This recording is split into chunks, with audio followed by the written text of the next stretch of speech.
All right, this morning on Capitol Hill, Robert F. Kennedy Jr. will be grilled by senators during his confirmation hearing to become Health and Human Services Secretary.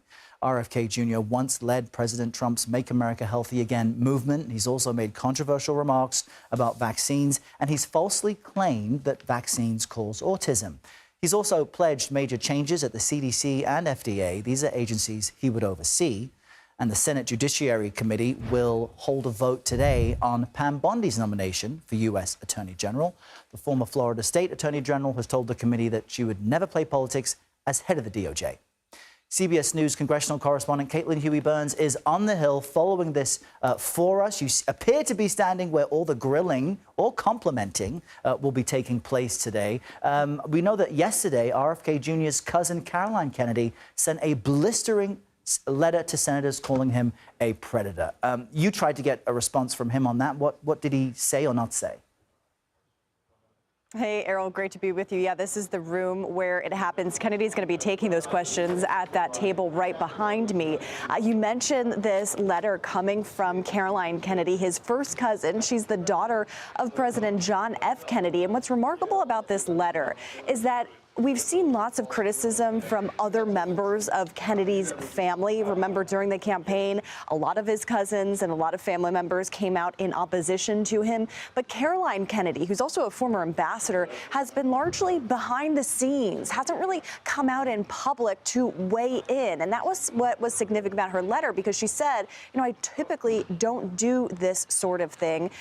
Now, Kennedy himself, when I asked him about this several times over the course of the afternoon yesterday, didn't respond to any questions we had about how he's preparing for this at all either.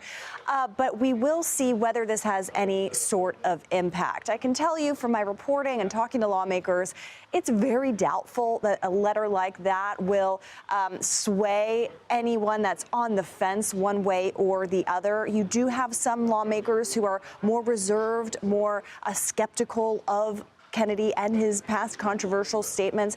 This letter isn't likely to do anything to push them one way or the other, but remember, it is going to be a narrow confirmation vote. He can only afford to lose 3 Republican senators if all the Democrats vote against him.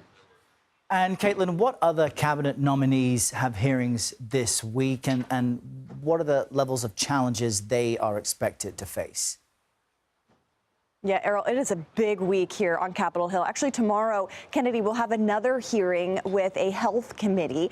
And then also tomorrow, these are 2 big blockbuster hearings that we're looking for. Kash Patel to head up the FBI. He's Trump's choice. And also Tulsi Gabbard to lead, to be director of national intelligence. These are 2 very controversial picks.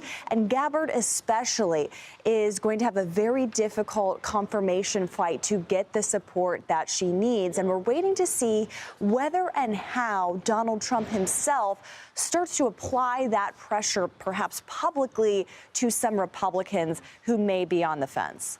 All right, Caitlin Huey-Burns, thank you so much. And folks, we'll see her a bit later on during a special report on Robert F. Kennedy Jr.'s confirmation hearing. We'll bring that to you live right here on CBS News 24/7. It all begins at 10 a.m. Eastern.